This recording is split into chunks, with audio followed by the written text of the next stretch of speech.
بسم اللہ الرحمن الرحیم۔ السلام علیکم ورحمۃ اللہ وبرکاتہ۔ امید کرتی ہوں کہ آپ سب خیریت سے ہوں گے۔ آج کے ویڈیو میں ہم لوگ ایک ریورٹڈ مسلم کی کہانی سننے والے ہیں۔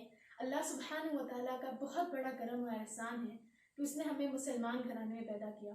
اس پر بھی سونے کا سہاگا یہ کہ اس نے ہمیں محمد مصطفیٰ صلی اللہ علیہ وسلم کا امتی بنایا۔ تو آج کی ویڈیو کافی انسپائرنگ ہونے والی ہے کیونکہ ہم عبد الوارث بھائی، ان کے بارے میں آپ میں سے بہت سے لوگ جانتے ہوں گے، ان کے بھاجی کی کہانی سنیں گے، ان کی آپ بیتی، ان کی خود کی زبانی کہ کیسے اسلام قبول کرنے کے بعد انہیں بہت سی پریشانیوں کا سامنا کرنا پڑا۔ تو چلیے مل کر اس ویڈیو کو دیکھتے ہیں، یہ کافی انسپائرنگ اور موٹیویٹنگ ہونے والی ہے۔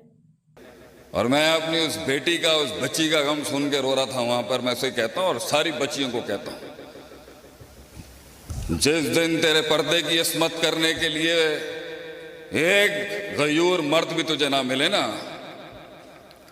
ہمارے ڈیرے پہ آ جائیں انشاءاللہ، تیرا بال بھی باقا نہیں کر سکے گا کوئی انشاءاللہ العزیز۔ لیکن میں نا بڑی روتلو ہوں تو اس لیے میری آواز شروع میں ہی رونے والی ہو جاتی ہے۔ میرے راستے میں سب سے بڑی رکاوٹ بننے والی میری بانجی تھی۔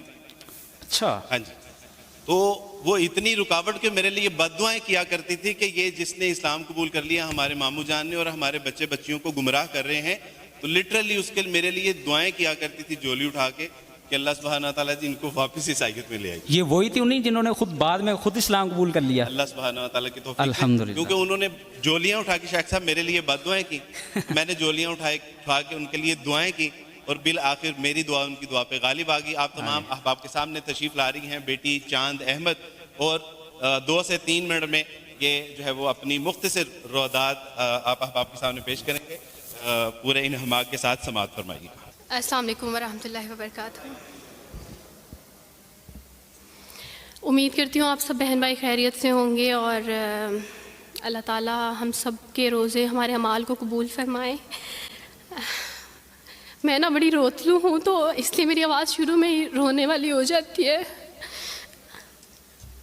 ہاں، میں وہی انسان ہوں جو وارث ماموں کے لیے بد دعائیں کرتی تھی، لیکن میں ابھی پیچھے ایک بچی کو بتا رہی تھی کہ وارث ماموں اپنی جھولی اٹھا کے راتوں کو دعائیں کرتے ہوتے تھے کہ چاند اسلام قبول کر لے، تو دعائیں کبھی رد نہیں جاتی۔ وہ دعائیں جو اللہ سے مانگی جاتی ہیں وہ دعائیں کبھی رد نہیں جاتی۔ میں نے اپنی 25 سالہ زندگی جو تھی وہ کرسچینٹی میں اچھی خاصی پریچنگ میں گزاری۔ میں چرچ میں پریچ کرتی تھی، کلام پیش کرتی تھی، ایک آپ کہہ لیں کہ کٹر مسیحی تھی میں، اور ایسی مسیحی تھی جو وارث ماموں کو یعنی بولنے نہیں دیتی تھی فیملی میں۔ جب مجھے پتہ چلتا تھا کہ آج وارث ماموں فلاں فیملی میں وزٹ کر کے گئے ہیں، میں اس گھر میں پہنچ جاتی تھی۔ اس سے پہلے کہ وارث ماموں کی باتیں ان کے ذہن پہ اثر کریں، مجھے خدا کا کلام پیش کرنا ہے، ان کے گھر پہ جا کے دعا کرنی ہے تاکہ شیطان اپنا کام نہ کرے، بیکاز میرے نزدیک وارث ماموں جو کام کرے تھے وہ شیطان کا کام تھا، کیونکہ وہ خداوند سے دور کر رہے تھے میرے لوگوں کو۔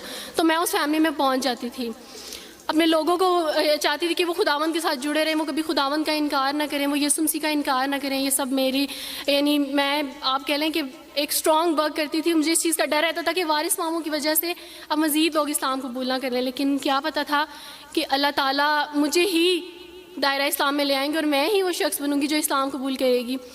CSS کر رہی تھی، میں نے BA کمپلیٹ کیا اپنا، اور اس کے بعد میں CSS کر رہی تھی۔ اس کے دوران اللہ تعالیٰ نے مجھے یہ توفیق دی کہ اسٹڈی آف ڈفرینٹ ریلیجنس کی کتاب پڑھنے کے دوران یہ سبجیکٹ جب میں پڑھ رہی تھی تو مجھے پتہ چلا کہ اسلام ہی خوبصورت مذہب ہے۔ اچھا، آپ یقین جانیں وارث ماموں رمضان میں قرآن پاک ڈسٹریبیوٹ کرتے تھے اور راشن دیتے تھے، تو میرے بھائی کے ایک جہاں ڈیوٹی کرتے ہیں وہاں ایک انکل تھے، گارڈ تھے، ان کے لیے قرآن پاک لے کے ان سے رکھا ہوا تھا اور راشن بھی لے کے رکھا ہوا تھا، اور میں اس قرآن پاک کو نا چھپا کے اپنی سیف میں رکھتی تھی اور ڈرتی تھی کہ کسی دن میں اس کو کھول نہ لوں۔ اکثر 1-2 دفعہ پکڑا کہ کھول کے دیکھوں تو صحیح، کوئی نہ کوئی غلطی تو ہوگی نا اس قرآن میں بھی، یہ تو بڑی باتیں کرتے ہیں بائبل کے بارے میں، کچھ نہ کچھ تو ہوگا۔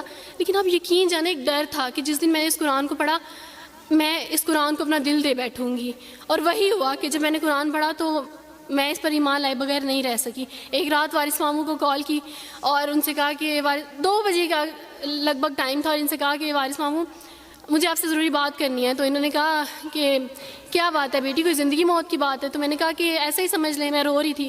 تو انہوں نے کہا کہ سب خیریت ہے، تو میں نے ان سے کہا کہ بس بغیر کچھ کہے آپ مجھے کلمہ پڑھا دیں وارث ماموں۔ اور وارث ماموں اور میں بالکل خاموش تھے، یعنی وارث ماموں کہتے ہیں کہ اس وقت مجھے لگا کہ جیسے میرا دل پھٹ جائے گا. مجھے یقین نہیں آ رہا تھا اپنے کانوں پہ کہ وہ جو سب سے بڑی رکاوٹ تھی وہ مجھے خود کہہ رہی ہے کہ مجھے کلمہ پڑھا دیں. اور میں نے ان سے 5 منٹ کا یعنی اسپیس لی کال پہ, اور 5 منٹ میں نے دعا کی. لیکن اس کے بعد میں نے کہا کہ اگر میں حق پہ ہوں, سچ پہ ہوں, تو بس پھر خداوند اس کو ہو لینے دے. اور وہی ہوا, میں نے اسلام قبول کیا اور سوچا تھا کہ CSS کمپلیٹ کرنے کے بعد فیملی میں اناؤنس کروں گی. لیکن اللہ تعالیٰ نے کچھ اور منصوبے بنائے ہوتے ہیں, انسان کے کچھ اور منصوبے ہوتے ہیں. آپ یقین جانے میری فیملی کو جلدی پتہ چل گیا. ایک رات میرے بابا نے وارث ماموں کو گھر بلایا اور ان سے کہا کہ ہم چاند کی شادی کرنا چاہتے ہیں, آپ اس سے پوچھ دیں کہ اگر کسی کو پسند کرتے ہو تو ہم اس کی شادی اس سے کر دیں, ہم جو ہے نا وہ اس کی مرضی کے خلاف نہیں جائیں گے. تو میں نے ان سے کہا کہ آپ ایسا نہیں کر پائیں گے. انہوں نے کہا کہ نہیں, ہم کر سکتے ہیں. مجھے یہ تھا کہ مجھے پچھتاوا نہ رہے کہ میں نے شاید اس دن پاپا سے بات کرتی تو پاپا مان جاتے. تو میں نے ان سے کہا کہ پاپا میں ایک مسلمان مرد سے شادی کروں گی, آپ ایسا میرے لیے کر سکتے ہیں؟ اگر آپ کسی مسلمان سے میری شادی کریں گے تو ٹھیک ہے, میں شادی کرنے کے لیے تیار ہوں. میری گھر میں ایک سناٹا چھا گیا, اور اس خاموشی کے بعد جو ہے یعنی سب فیملی والے رونے شروع ہو گئے. انہوں نے کہا کہ آپ اپنے مذہب میں واپس آ جاؤ. لیکن یہ ہے کہ میں دین اسلام قبول کر چکی تھی. آپ یقین جانیں جس طرح لوگ مختلف ہیں اسی طرح ان کے مسائل بھی مختلف ہیں. مجھے مینٹلی بے انتہا ٹارچر کیا گیا. مینٹلی مجھے یعنی اس چیز کا احساس دلوایا گیا کہ ماما پاپا روتے ہیں. میرے پاپا نے آپ یقین جانیں خود کو پھانسی لگانے کی کوشش کی میری آنکھوں کے سامنے. میری ماما نے خود پہ پیٹرول ڈال دیا اور خود کو جلانے کی کوشش کی میری آنکھوں کے سامنے. اور میں اپنے روم میں بیٹھی یہ کہتی تھی کہ اللہ اگر میں حق پہ ہوں نا تو میری فیملی کو کچھ نہیں ہونا چاہیے. پھر بہرحال مجھے میری فیملی سے نکال دیا گیا, یہ اس ڈر سے کہ میری وجہ سے دوسرے بہن بھائی بھی اس راہ پہ نہ چلے جائیں. اور وارث ماموں کو بلا کے مجھے گھر بھیج دیا گیا, ان کے گھر بھیج دیا گیا. جب میں گھر سے آ رہی تھی تو وارث ماموں نے کہا کہ بیٹی اگر آپ کا کوئی سامان ہے تو آپ لے لیں. تو میں نے ان سے کہا کہ اس گھر سے صرف ایک ہی چیز میرے ساتھ جا رہی ہے اور وہ ہے میرا نام جو ماما پاپا نے مجھے دیا تھا. میں چاند رات پہ پیدا ہوئی تھی اس لیے انہوں نے میرا نام چندہ رکھا تھا. بس وہ نام لے کے آئی. آپ یقین کریں ہمیں کہا جاتا ہے جبراً اسلام قبول کیا جاتا ہے. اسلام قبول کرنے کے بعد وہ جبر کیا جاتا ہے کہ آپ سوچ بھی نہیں سکتے. آپ کو اپنے ماں باپ سے ہی ملنے نہیں دیا جاتا, آپ کو اپنے ہی چھوٹے بہن بھائیوں کے پاس نہیں جانے دیا جاتا. آپ میں ہاسپٹل میں تھی ڈیلیوری کے ٹائم.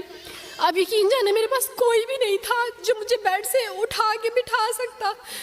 ایسے موقع پہ مجھے اپنے اپنوں کی ضرورت تھی, لیکن میرے اپنوں کے جبر نے میری ماما کو مجھ سے دور رکھا. میرے بہن بھائیوں کو, میرے کرسچن کولیگس نے ہی میری فیملی کو پریشرائز کیا کہ اس کو فیملی سے نکال دیں, کیونکہ اگر آپ اس کو ملیں گے تو مزید لوگ بھی عبدالوارث کی طرح چندہ کی طرح اسلام قبول کریں گے. میں نا ہاسپٹل میں لوگوں سے کہتی تھی کہ مجھے بیڈ سے اٹھا کے بٹھا دیں, سیزیرین کے بعد میں اٹھ نہیں سکتی, میرا بیبی رو رہا ہے, کوئی مجھے بیبی پکڑا سکتا ہے. آئیڈیا ہی نہیں تھا ہاسپٹل میں کیا کیا لے کے جاتے ہیں. میرے پاس ایک ایسا دوپٹہ نہیں تھا جو میں چینج کر سکتی. ایسے موقعوں پہ آپ یقین جانیں آزمائش اور جبر اسلام قبول کرنے کے بعد ملتا ہے. مجھے آپ سب سے توقع ہے, آپ سب اسلامک اداروں سے توقع ہے کہ اب آپ ہمارے لیے سٹیپ لیں. ہمارے اپنوں نے تو ہمیں چھوڑ دیا, انہوں نے جو ہمارے ساتھ جبر کیا اس جبر کے بدلے آپ ہمارے ساتھ نیکی کریں. اب آپ کیا سٹیپ لیتے ہیں نیو مسلمس کے لیے جن پر یہ الزام لگایا جاتا ہے کہ ان پہ جبر کیا جا رہا ہے؟ ہم پہ جبر نہیں, ہم پہ جبر اسلام قبول کروانے والوں نے نہیں کیا, بلکہ جن کے گھروں سے ہم آئے تھے اسلام قبول کرنے کے بعد جبر تو ان کی طرف سے تھا. کبھی کٹے بیٹھ کے روئیں گے.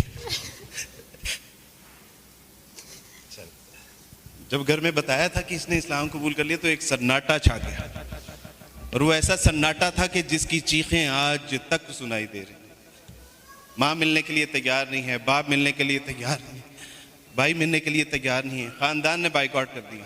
کوئی بات نہیں, وہ بچے یہ سارے آپ کے بہن بھائی بیٹھے ہوئے ہیں. اللہ سبحانہ و تعالیٰ نے ہم سے ہمارے ناقص بہن بھائی لے لیے, لیکن الحمدللہ امت مسلمہ کے بہترین بہن بھائی ہمیں عطا فرما دی. اس میں ہمیں اللہ کا شکر ادا کرنا ہے. الحمدللہ.